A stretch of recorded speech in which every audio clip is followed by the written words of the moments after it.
Well, you know what? That's 12 o'clock. Let's respect everyone's time here. Welcome, everybody. My name is Daniel Olson. I work here for the Construction Safety Association of Manitoba. And today, for your lunch hour, we're going to be walking through a little bit of information. We've been talking a little bit about this for a little while now. Mr. Ross Jardine just did a couple little talks on this particular topic. Yeah, what we're going to try to do is go through CSAM's little lunch and learn idea here. And what we really want to try and do is just introduce this idea on scheduling, okay? And not really introducing it, probably taking an idea that has existed for a very long time, taking it and twisting it up a little bit for ourselves to try and apply it to this health and safety stuff. Okay. Oh, we're having an audio issue. Taylor, are you doing okay? I don't have much control on my end. It seems as though you solved it. We're laughing. All right, perfect. Let's go ahead and get into it, everybody. For these virtual lunch and learns, feel free to ask questions throughout. I will do my very best to keep an eye on the chat. You do not have the ability to speak at this point in time because there was 65 folks that signed up for this, and that is a lot of people for me to try and listen to in one ear, so that's not going to work out very well.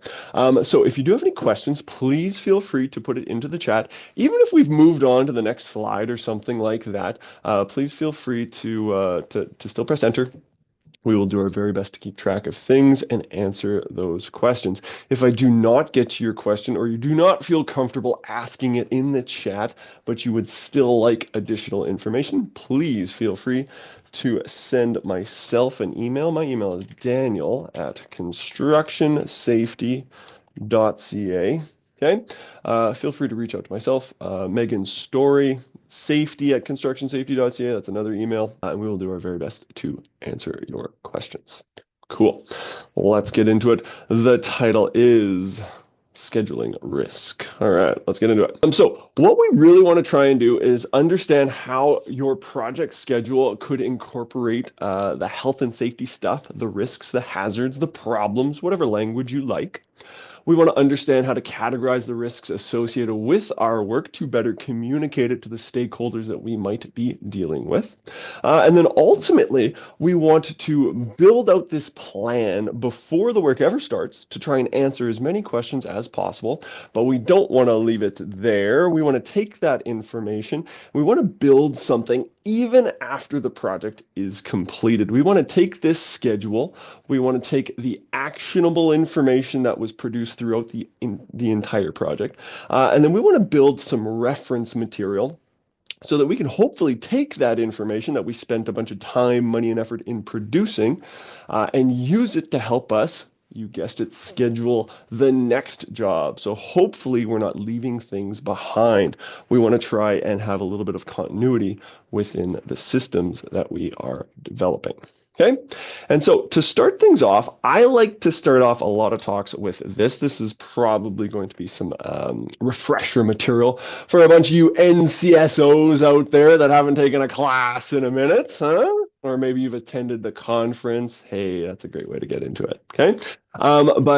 Here's a quick little refresher for us, okay?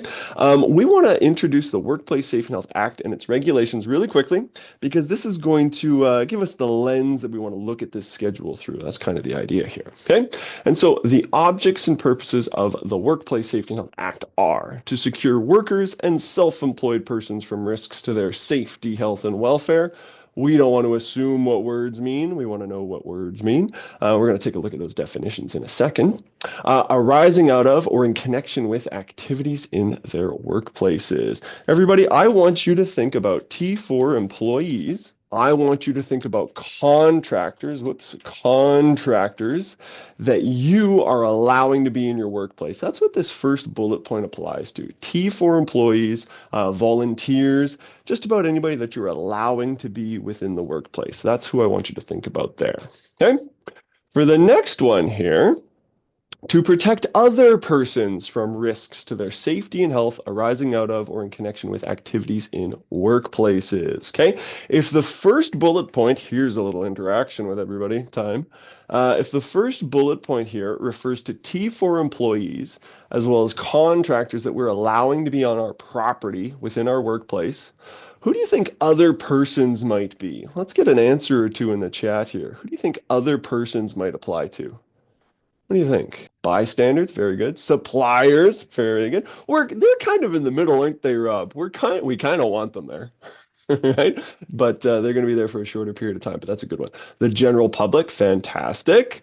Who else? Who else? Can we think of anybody else? Can we think of anybody else? Those are really good answers. We can throw contractors in here again, right? Contractors here again. Contractors, okay? Let's think about contractors that just happen to be working in the same space as us, right? We're not the ones that are allowing them to be there. We just happen to be working in the same space as them, okay? So a prime contractor has hired us, and there's other contractors on this property. That could be the idea, okay? Either way, no matter what, right out of the gate, we have a bunch of responsibilities to a bunch of different stakeholders here in Manitoba regarding workplace safety, health, and welfare. Okay, let's look at that language real quick too. Boom. So safety, this one's pretty obvious. We're going to be right on top of this one.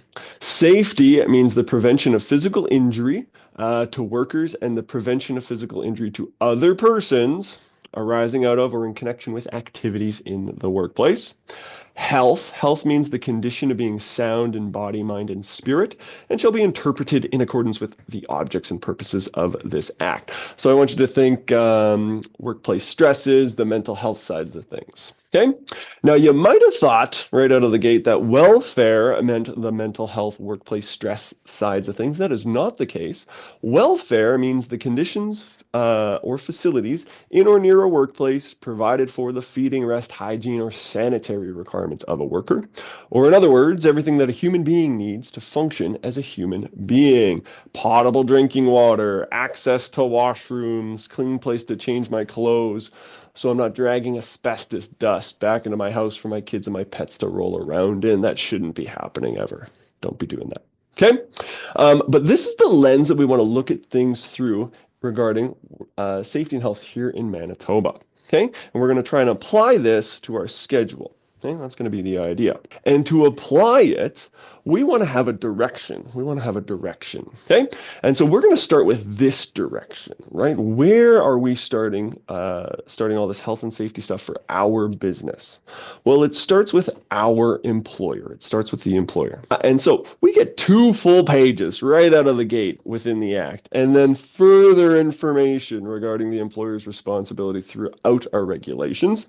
All of that information does not fit very nicely on a slide, and so we had to sift through things. And in my mind, everybody, this is one of the most important things that an employer is responsible for, and I think it ties very, very nicely into our idea here with scheduling our risks. Okay?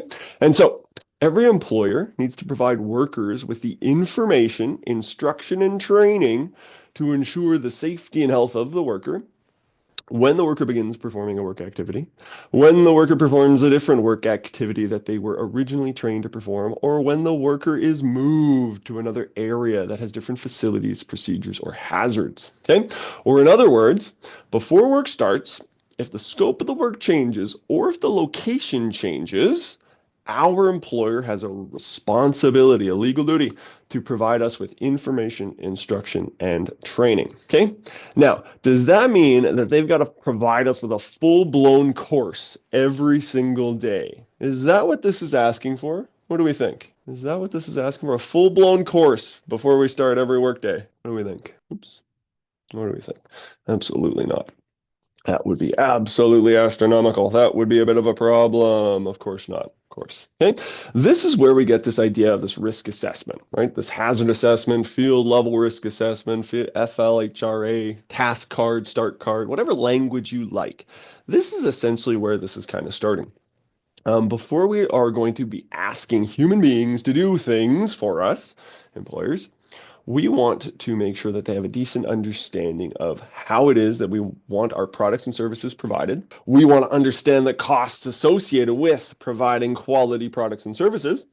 And because there's a cost in training and making sure people understand how to provide our products and services appropriately so that we keep getting hired, we should probably take some of those resources and apply it to managing the risks associated with providing those products and services. And you know what? I don't want Jack going next door for $1 more. I want to treat Jack kind of sort of good so he sticks around as long as possible, right? I want to take advantage of this investment that I am making in my staff, okay? And so, with that all being said, with our lens, safety, health, and welfare, with our understanding of the direction that the employer needs to take this stuff, providing information, instruction, and training on a fairly regular basis, we are going to try and schedule our risks so that we can deal with our problems, try to deal with as many problems as possible before the work ever starts. And this is going to require us to do a little bit of job planning, everybody, job planning, okay? We want to identify the problems that we know we will be dealing with. We then want to identify how it is we want to deal with them. That's interesting language. Once we have figured out what we are dealing with and how we will deal with it, right? So here's what we want, and then we have a bit of a plan, so that might change. We need to communicate this information to the people that it applies to. That's going to be our first question, everybody. Who are the stakeholders that this information might apply to? Who did we already answer a little bit earlier there? What were our answers a little bit earlier there? Who are the stakeholders that needs this information from us? What do you think? Don't be shy. I know your name's showing up over the internet here, but give me a response. Anybody on site, anybody that's touching our site that we're allowing to be there, that's a good one, right? The workers, very good. Who else? Who else? Contractors, for sure. Who else? Who else? Nosy neighbors? The general public? They never walk aimlessly into our construction project sites. They always pay attention to signage, don't they? Don't they? Maybe not so much. Okay. Well, there are a bunch of people that are going to be dealing with our workplace. They have something to do with it, whether it is in their development, their residential area, right? And they're just walking around and they're nosy neighbors and they want to see what's going on in that hole over there. Who knows? Okay. It could be a contractor that we know is arriving because we invited them there, right? We hired them to do some work for us. Okay. It could be that the owner who hired me has hired somebody else to do a very specific thing, and maybe there was no conversation about that person showing up for whatever reason. Well, what if we had a fairly high-level overview of the expectations for the entire project before we really started it, right? Might that open up opportunities for conversations to take place, questions to be asked, answers to be provided, at the very least, contact information listed in an accessible location, okay? Accessible, what does that mean? I know where it is and I could get it. That's what we were talking about. Okay. And so we want to identify what it is that we are trying to accomplish. We want to have a decent understanding of the steps it's going to take to get to that goal. And then we want to have a think about the stakeholders that are involved with getting to that goal. And that is all going to be a part of this scheduling idea. Okay. And so how are we going to do this? We are going to manage our risks by understanding when they're going to be showing up. Okay? So how do we start to do this? We start with a goal. I want to build a house. I want to build a school. I want to build a hospital. I want to provide a product. I want to provide a service. We could shrink this down. We could expand it up. Okay? We want to know who is involved. How involved are they? Is this just a nosy neighbor that I could put a fence up to keep them away? Who knows? What resources do they actually have access to, or have they told us they have access to? And then what resources do they actually show up with? Was there a difference? Okay, because within that difference, there might be a problem. Okay, and so why is scheduling important for our hazard identification, right? Our health and safety management system. Well, I think we've got it already, right? We're pretty good at this, aren't we? If we have a goal, we can figure out how to get to the goal. If we figure out how to get to the goal, we can have a think about the risks associated with getting to the goal before they actually show face yet.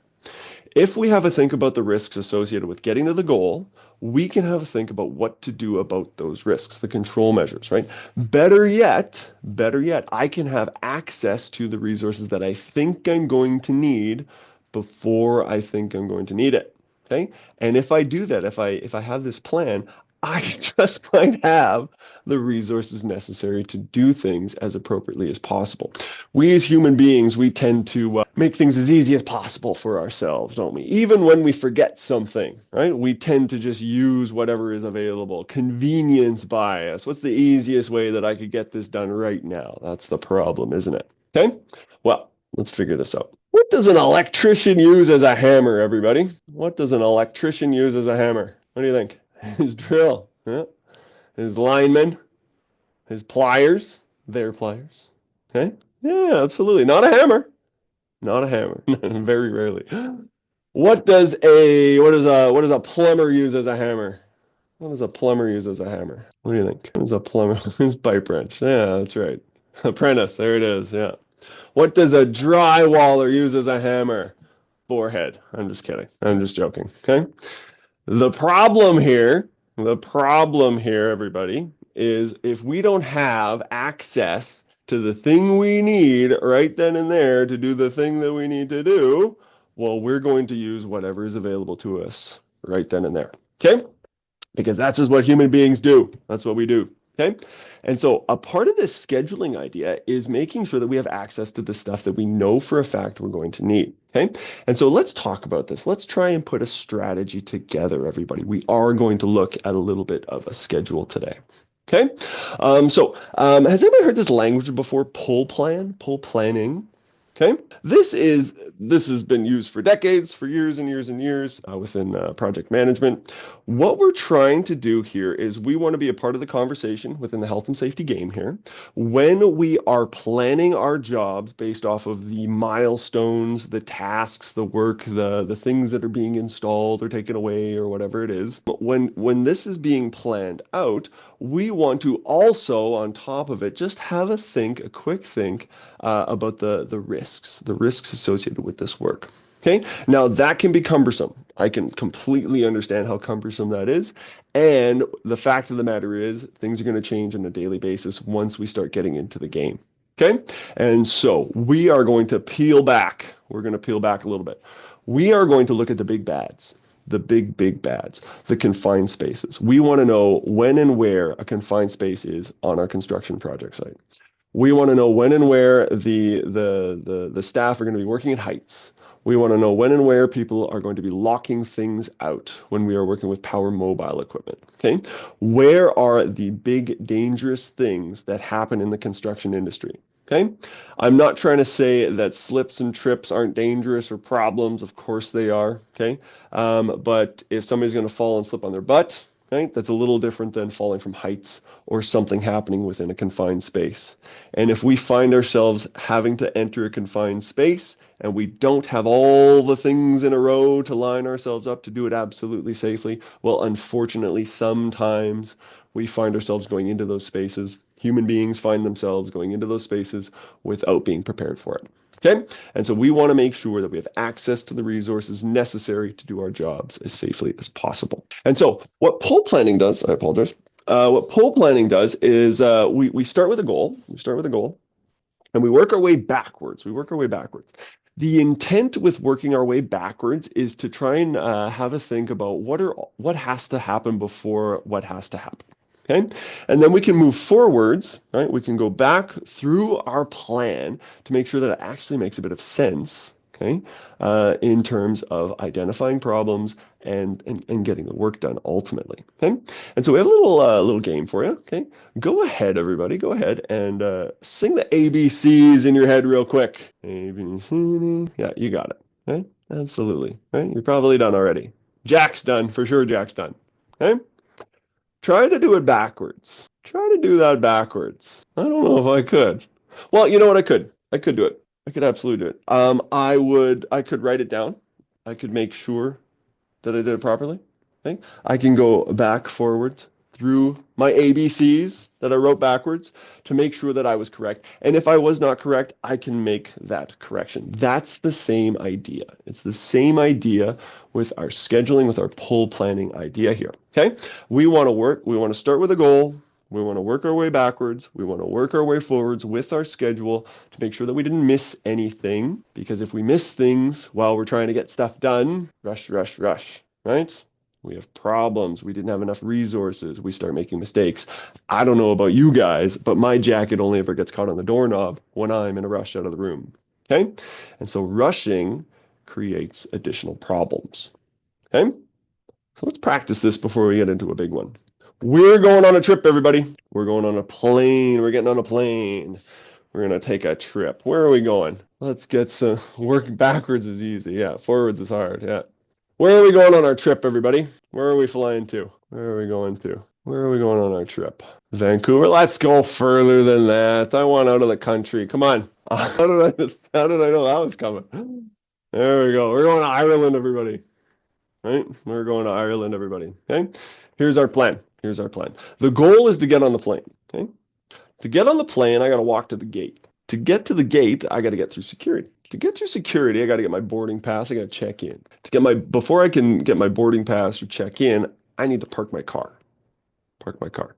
Take an Uber, whatever the case is. For me to park my car, I need to drive to the airport. And before I can drive to the airport, I have to plan this trip. I got to pack my bags. Okay? There's a handoff to each one of these things. And if I work my way backwards, I can kind of sort of, almost not perfectly, of course, make sure that I'm not missing stuff. Okay? And then I can also think about what if, taking a look at this little plan that we have in front of us, everybody, where are the biggest risks?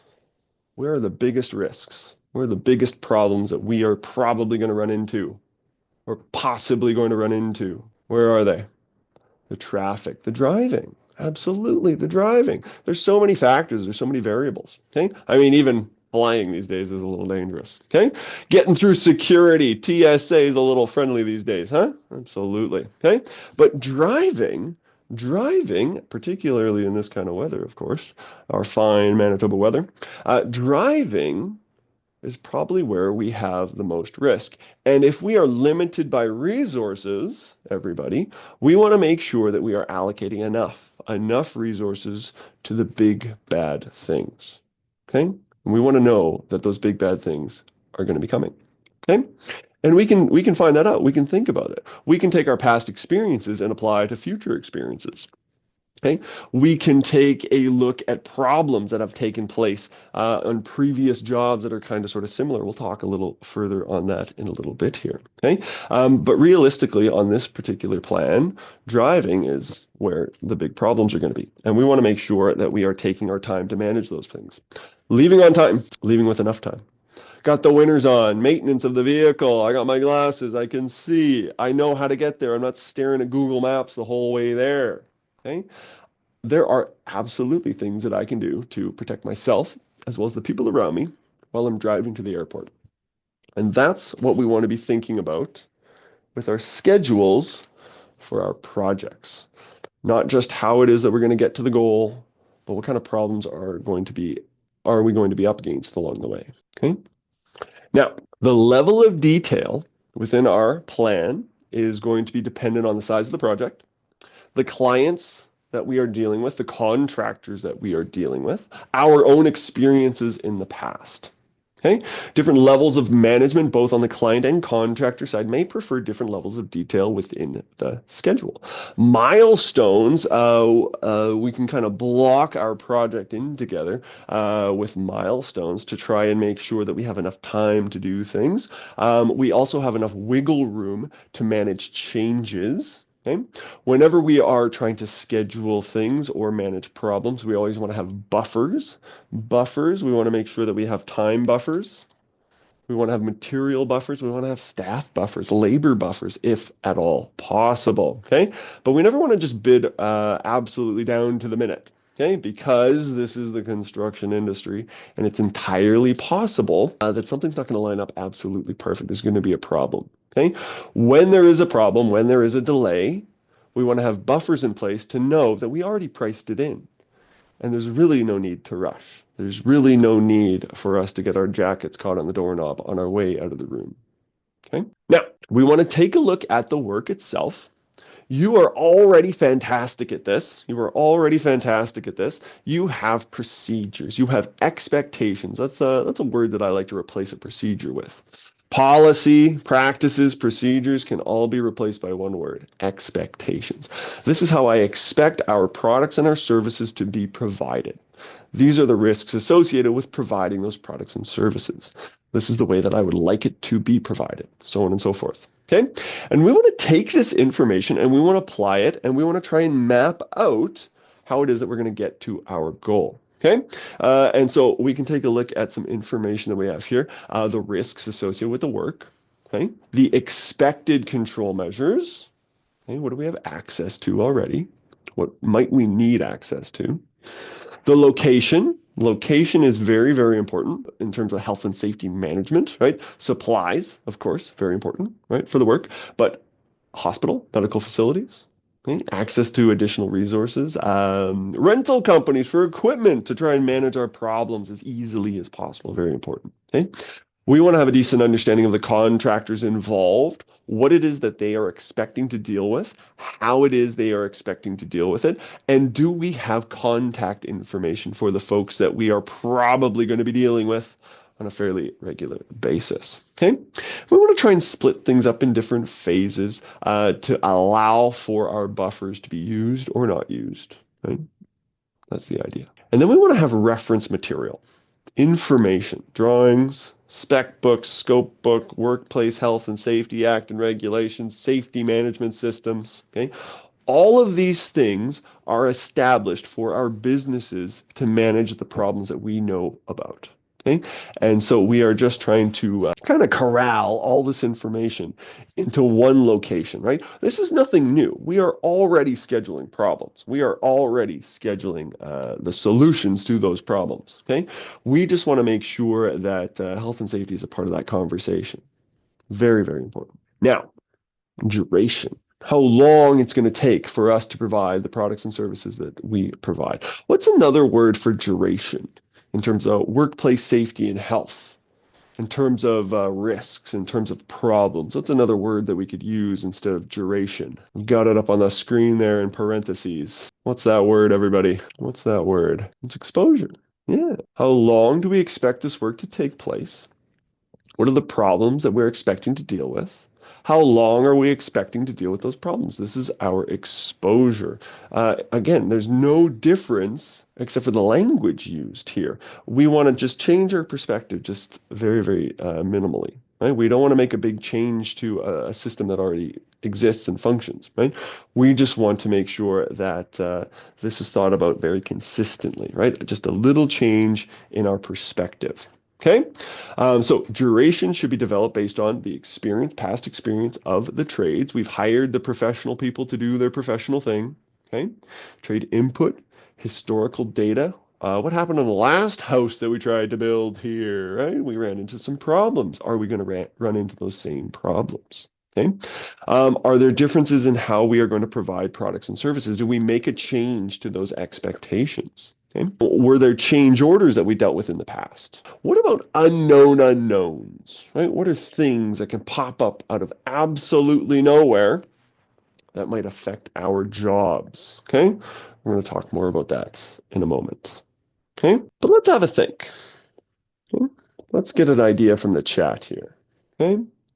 What are some other things that you have dealt with on your jobs that have affected the duration or how long human beings have been dealing with problems?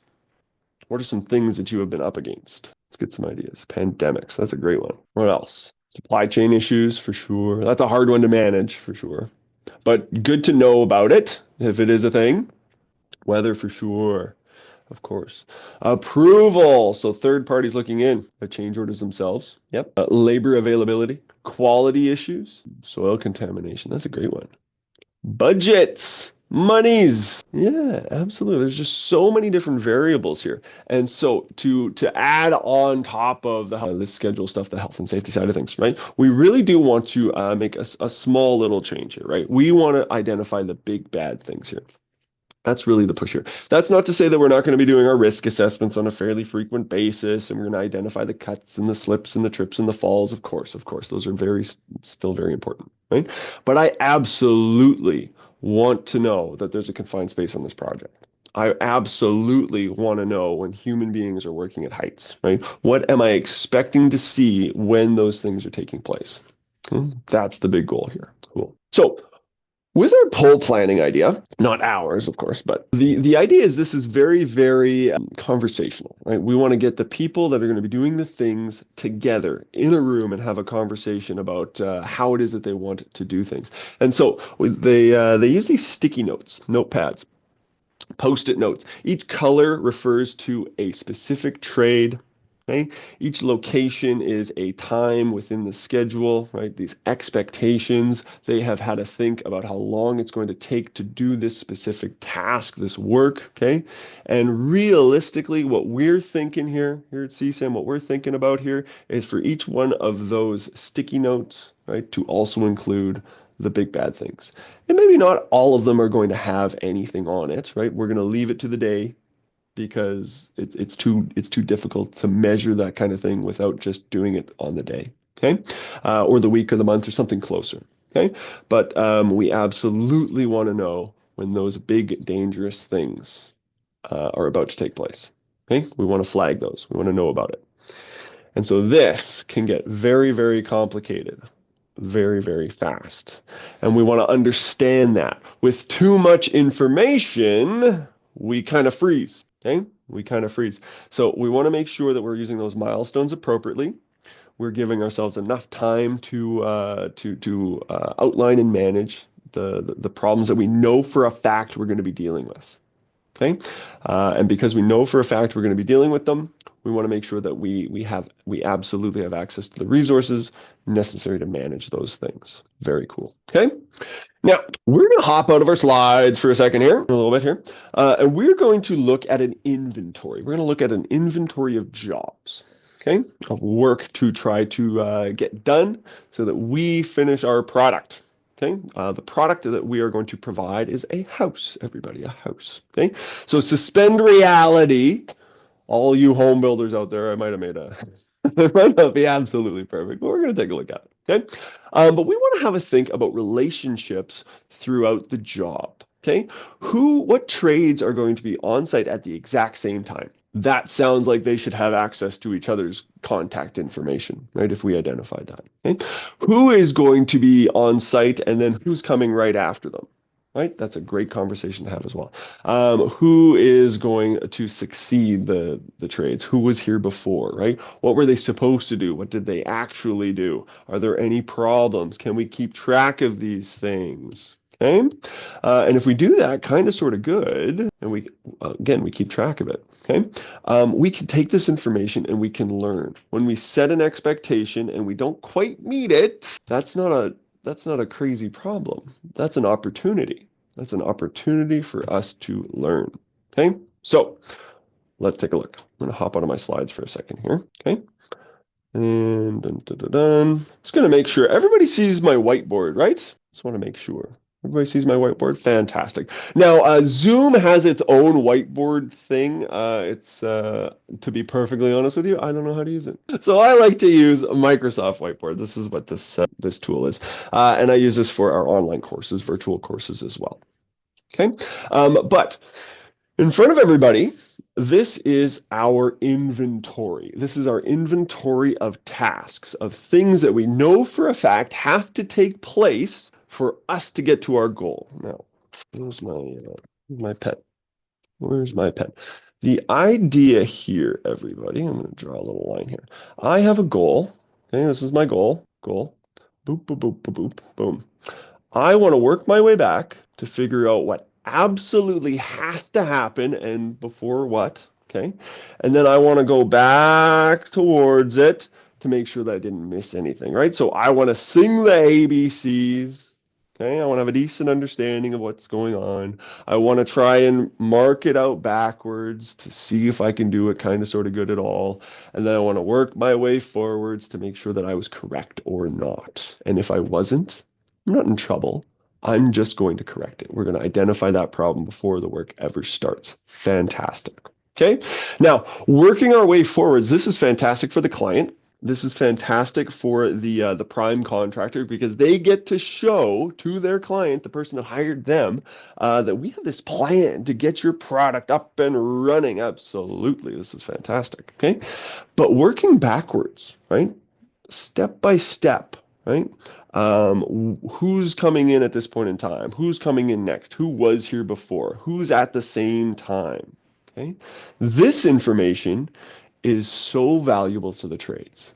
This is so valuable to the workers that are actually doing the work, actually up against the problems, actually trying to solve the problems. That's where that information is valuable. Okay, going forward, fantastic sales pitch to the client for sure. It's great. Okay, but this working backwards thing, right? This allows the trades to really see what it is that they're expecting to deal with. Okay, if something doesn't make sense to them, they have an opportunity to ask questions, hopefully. Okay.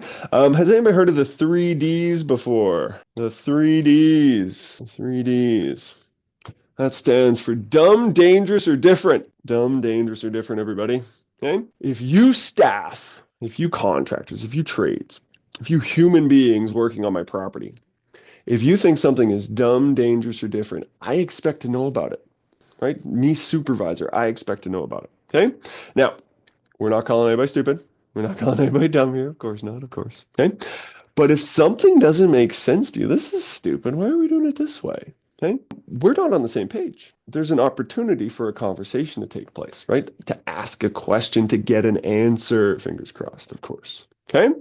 Absolutely. So if you think something is dumb, I want to know about it because you're either misunderstood something, or maybe me, super, I didn't explain it properly, or I'm missing something. Either way, we've got a problem. Now, if you think something is dangerous, I absolutely don't want you doing it because me, super, I have probably missed something. I have probably missed a problem here. Okay.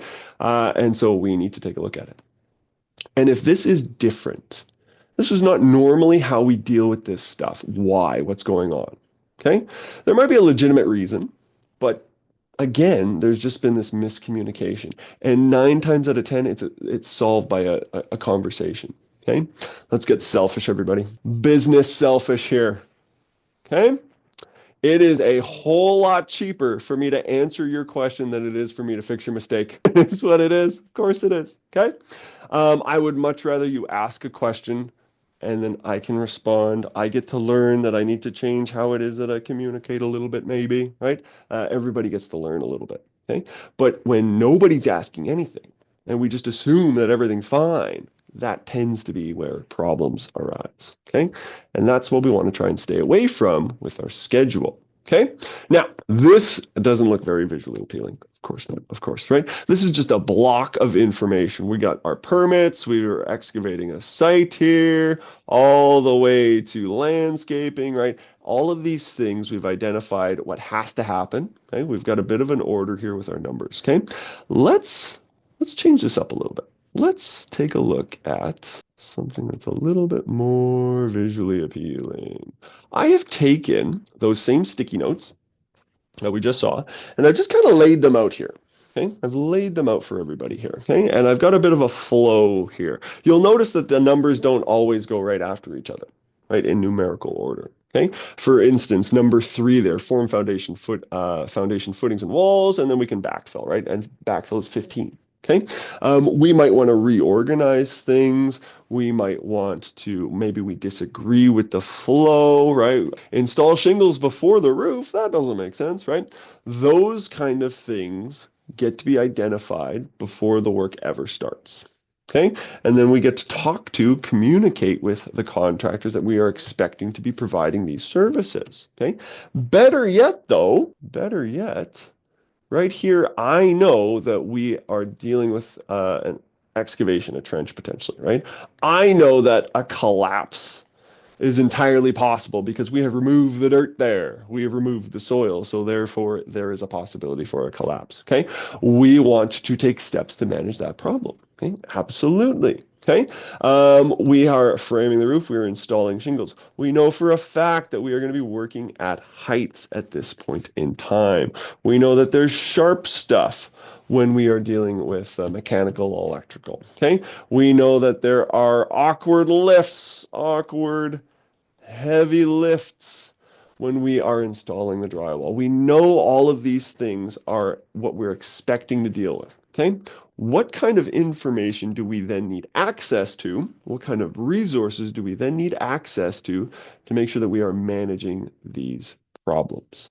That's what we're looking for within our schedules. Okay. And then the nice thing about this, oops, I'm going to scroll back out. Okay, is let's say this wasn't a house. Let's say this was a three-story condo, right? And we've laid out each floor, right? Each location here is going to be a floor. Let's do this. Right? We've got number one, floor two, floor three. Okay? And these trades that are currently working here, they get to move on to the next floor and to the next floor. Okay? And we get this nice, beautiful pattern going on here. And we get to see when people are stacked on top of each other. Okay, we get to see that there are trades that are working alongside each other. We get to visually see and get to share this with our clients, with other contractors, with suppliers, with whoever we think, say, Workplace Safety and Health Branch, CSAM. Okay, we have an opportunity to share a very, very interesting and broad picture of our projects. And better yet still, going all the way back to one of our first slides throughout your lunch break. Thanks for spending your time with me, everybody. Our employer has a responsibility to provide information, instruction, and training before work starts if the scope of that work changes or if the location changes. Before the work has ever started, we have a schedule of the risks associated with what we're dealing with, what we want to accomplish. We get to see where those changes are expected to take place. I'm going to zoom in. I apologize if you get seasick. Okay. We get to see where those things change, right? And we get to see when the location changes. Before the work ever started, we have taken steps to being able to show that our employer is doing everything reasonably practicable. That's the fun language, right? To provide us with a healthy and safe work environment. That's not to say that there's no work to be done on the day, on the week. Of course, there still is. But this gives us an opportunity to learn things. We get to set the stage. We get to set expectations before the work ever starts. And in the event that at the end of this project, we have completed it and we start with this information, we get to take a look at the information that was actually produced throughout the project. Okay, the risk assessments, the inspections, those near miss, the good catches. That's a good catch, Jack. Let's fix that. Those reports, even an investigation or a stop work order, improvement order, whatever order. Okay, we get to take all that information and we get to look at what we thought was going to happen and then what actually happened. And if there's a difference there, we get to learn, we get to identify, we get to understand that, oh no, we thought that it was going to be this amount of time. No, it's going to be this amount of time. Okay. And when we do that, we don't run into those roadblocks, those deadlines as much. It's still going to happen, of course, right? But we get to take steps to mitigate them a little bit more. Okay. And that's kind of the game, isn't it? Right? We want to try to improve ourselves as much as possible. Okay. And if we're constantly trying to collect information, okay, look at it compared to what we thought was going to happen, well, we are going to learn things. That's what we like to see. We want to learn. And so with that, I'm going to scroll on over here. Okay. I'm going to look at a couple things here. Up here, I have this wheel. This is our hazardous energy sources. Okay. Some of you have probably heard this language before. I've been spewing it a lot lately. But sticky stands for stuff that'll kill you. Okay? We want to identify the stuff that'll kill you before it's a big bad problem. Okay? And so we want to take this schedule, we want to look at the problems, we want to have a think about where are the sticky problems, right? Gravity hazards, motion, things moving around, mechanical pinch points, electrical, biological in the healthcare industry, or even on site for sure, right? Pressures, stuff that boils, okay? And we want to take a look at each and every one of our jobs, and we want to compare and contrast. What do we know for a fact we're going to be dealing with? What are some things that are possible that we could be dealing with? And maybe that better prepares us for those unknown unknowns, the things that no reasonable person thought was actually going to happen. Okay? And that kind of brings us down here, our categories. Kind of gave it away already. But in terms of risks, in terms of problems, we want to think of them this way. The known knowns, the stuff that I know for a fact we're up against, the known unknowns, the things that I know are possible, I just don't know when and where they're going to show face. Weather conditions, staff didn't show up, piece of equipment failed, broke, an unplanned event, right? That's we've seen in the past, who knows? Okay. And like I said, hopefully that leads us in a direction where we are better prepared to handle the unknown unknowns. Those are the big scaries. Those are the sticky problems, I think. Okay. No reasonable person would have thought that that was going to be a thing. No reasonable person thought that that 20-year-old kid was going to have a heart attack on site today. Right? No reasonable person thought that a lightning strike was going to happen, right? I suppose it's possible, but no reasonable person. Okay. There was a lady in one of my classes a little while ago, and she told me she was working in Northern Ontario, and she had a panther, a jungle cat, run through her construction project site. Scary. Tell me this, everybody. What's your Panther policy? Huh? What's your Panther policy? Back up slowly while you push your friend forward? Right? How do I know? I've never had to deal with this. Okay? Pet it. Absolutely not. I do not condone that. I do not condone that. Okay? That would be an unknown unknown. If this thing escaped the zoo, I'm assuming it jumped over a fence or something, of course. Okay? Jungle cat. It ran 8 miles north through their construction project site. Okay? Nobody's prepared for those kind of things. Okay? Maybe a cougar, maybe a bear. They probably have something available, Northern Ontario and such, right? But that would be a shocking thing to see. And now you all know that you need a Panther policy. Okay? Just in case. Just in case, everybody. We want to be as prepared as possible. And if we start out thinking about this stuff, and during the project we're thinking about this stuff, and then even after the project, even after our project, we can think about our project, then I think that that's a very good way of proving, of showing third parties looking in, clients, workplace, CSAM, contractors, that we are trying to manage problems. Okay, now I'm back into my slides here. Does everybody see the slides? Just want to make sure. Yeah? All right, thank you. We're going to use what we refer to as a reference class. Now, this is nothing new. It might be new to some of us, but this is a thing that has existed for a long period of time within the project management scope. And we just want to recognize the value that it has, that it adds to the workplace safety and health environment as well. Okay, so what is a reference class? A reference class is a collection of historical data from multiple projects, focusing on budget, schedule overruns, and now health and safety, everybody. Okay? And the intent of building reference classes is to help us predict or look into the future of future projects. We want to look at those durations or exposures. We want to look at what the actual costs were compared to what we thought they were.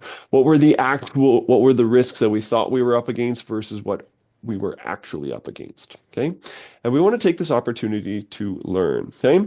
So pop quiz, NCSOs out there, retention of records. How long do we need to hold on to information that we produce within our health and safety management systems? 7 years? 10 years? 7 years? Come on now. Thank you, Mike. Mike's at an advantage. He neighbors my brother-in-law. 5 years? unless otherwise specified. 30 years for some things, 10 things for some things as well. Absolutely. But 5 years unless otherwise specified. You already have access to this, everybody. You have reference class material, information that you could take and you can build and you can apply to your future projects. Okay. You can now you hopefully use this pull planning opportunity. Take a look, have a conversation with your project managers, and just ask, hey, any confined spaces. When are people going to be working at heights? Right? You roofing contractors, you know already. But when are these big bad things expecting to take place? And have we allocated the resources necessary to really try and manage them before we have to manage them, right? Before I have to drive to the airport, I want to make sure that I know the route. I want to make sure that I'm fueled up. I want to leave on time. I want to have the winters on. I want to maintain my vehicle. I want to do all these things. And so why build a reference class? Well, we tend to be overly optimistic as human beings, and we want to have this external information to help us be more realistic in our planning. Okay? And the benefits allows us to mitigate guesswork a little bit. This isn't perfect. Of course, it's still guesswork, but it's still additional information. At the very least, we spend a lot of time, money, and effort in producing all these documents, and then they sit in cabinets, they sit on online electronic management systems, never to be seen again, unless a big bad thing happens. Let's take these liability management documents that we've been seeing, and let's use them as improvement documents. That's what we want to do. This is going to help us mitigate uncertainties. Uncertainties. Why is mitigating uncertainties so important? This allows us to build trust, confidence in future projects. Look at all the work that we put into thinking about what we're up against, all the work that we put into managing things in real time, and then it doesn't all go to waste. We keep track of it, and we try and learn from it. Okay? Makes people feel more comfortable in the plan and therefore more likely to work with the plan. Less corner cutting, not zero. Not because it's no longer an option, but it's not as necessary. I have the hammer. I don't need my pliers. I don't need to use my lineman. Right? I have the resources necessary to manage the problem. Okay? Skip the dishes. What does skip the dishes do to manage uncertainties for their clients? What's something that they provide to us, the client, to manage uncertainties? Tracking. Thanks, Rob. Yeah. I get to see that Mr. Witcher picked up my food. I get to see that he's on his way all the way to my house. Right? It takes away those uncertainties. It doesn't change how long it took, but the waiting was a whole lot more comfortable. Okay? Let's try and manage those uncertainties for our clients. Let's try and manage those uncertainties for the contractors that we are working alongside. And you know what? Let's try and manage those uncertainties for our own staff. That might make people feel more comfortable asking a question or two, and it might make it easier to answer those questions as well. So I would encourage you, identify the products and the services that your business provides. This is where your procedures are going to come from. This is where your expectations are coming from. And that information is going to be valuable in your scheduling. We want to identify the risks associated with providing those products and services. We want to keep track of them. We want to organize our projects through the scheduling process and take what has already been developed, those expectations, and just visualize them, be able to see them, right? Be able to reference back to them. And then follow up with what actually took place. We had a plan. This is what actually happened. Where were the gaps? And let's take that information. Let's build that reference class material. And hopefully that will help us plan our jobs even better in the future. Not perfect. It's never going to be perfect. But we might get a little bit better, and a little bit better. That's really the goal. Awesome. Thank you very much for your time, everybody. If anybody has any questions, comments, concerns, feel free to throw them at me. If you would like to roll on out of here, I did eat up a majority of my time. I do apologize. I do have some propaganda, so please don't leave right now. That's not an invitation to go right now, okay? But if you have any questions, comments, concerns, feel free to throw them at me.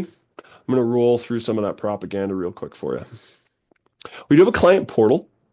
If you have not already set up your account, please do so on constructionsafety.ca/client-portal. The account will give you access to your training records, you individually. Your business will have an administrative account to keep track of staff's training records as well, but you individually can have access to it yourself. We do have a client service team, Mr. Christopher Large Zappernick out in Brandon. Ross, Matt, and Adam here in Winnipeg. Fine folks to give you a hand with just about whatever it is that you are looking to do. Anything that we have talked about today, feel free to reach out to those folks. Feel free to reach out to myself, Daniel at oh God, I can't spell, constructionsafety.ca. I'd be happy to give you a hand as well. We do have a YouTube channel. Please help us get monetized. Of course, that's a great idea. Subscribe, click on all the videos multiple times throughout your day, right? Get those view counters up. That's what we need. If you'd like very specific information, please feel free to let us know. We will try to produce some of it, as much of it as possible. We do have an app. You can download on the Google Play or the App Store. Feel free to do so. This will give you access to relevant legislation here in Manitoba. There is an electronic inspection and hazard assessment form on the app as well. Feel free to give that a go and let us know how you like it. And we might be able to make more free stuff. There is also an electronic incident investigation form on the app as well. Okay, I would be remiss to also inform you that CSAM, the safety conference, will be happening February 11th and 12th of 2025. I almost said 24. 2025. I will be presenting our Advanced Safety for Supervisors course, 2 days. We will be talking more about this scheduling. We will be able to practice some of this. We are going to build reference classes. We are going to talk about different ways that we can communicate to our staff to get as much information as possible from our staff. Okay? So thank you very much for your time. I apologize. I'm over the 1 o'clock mark. If you have any questions, I will hang out for a little while. If not, feel free to log out and enjoy the rest of your day. Thank you very much.